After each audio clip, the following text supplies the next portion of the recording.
দাবানলের মতো ছড়িয়ে পড়েছে ইরানের সরকার বিরোধী আন্দোলন। সর্বোচ্চ ধর্মীয় নেতা আলী খামেনিকে হঠাতে এবার যুক্তরাষ্ট্রের প্রেসিডেন্ট ডোনাল্ড ট্রাম্পের হস্তক্ষেপ চাচ্ছেন বিক্ষোভকারীরা। রাজধানী থেকে প্রান্তিক শহর দেশ জুড়ে বিভিন্ন দেওয়াল, বাজার ও পথে ঘাটে লাগানো হচ্ছে স্টিকার, যাতে লেখা "ট্রাম্প, ইরান তোমার জন্য অপেক্ষা করছে"।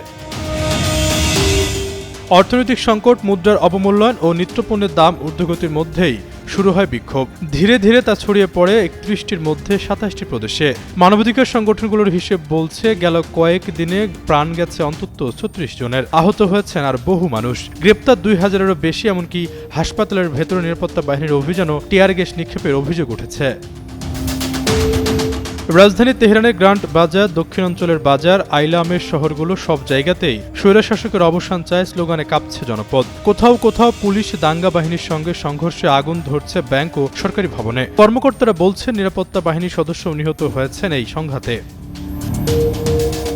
বিক্ষোভে নিহত আহতের সংখ্যা নিয়ে সরকারি কোনো স্বচ্ছ হিসাব এখনো মেলেনি। তবে শান্তিপূর্ণ সমাবেশের অধিকার নিশ্চিত করার তাগিদ দিয়ে সহিংসতা বন্ধে আহ্বান জানিয়েছে জাতিসংঘ সহ আন্তর্জাতিক মহল। তবে সতর্কবার্তা দিয়েছে মার্কিন প্রশাসন। শান্তিপূর্ণ বিক্ষোভকারীদের বিরুদ্ধে গুলি চলতে থাকলে হস্তক্ষেপের ইঙ্গিত দিয়েছেন প্রেসিডেন্ট ট্রাম্প। অন্যদিকে ইরানের সর্বোচ্চ নেতা আলী খামেনি বলেছেন, দাঙ্গাকারীদের শিক্ষা দিতে হবে, কোনো চাপের সামনে নতি স্বীকার না করার স্পষ্ট ঘোষণা দিয়েছেন আলী খামেনি।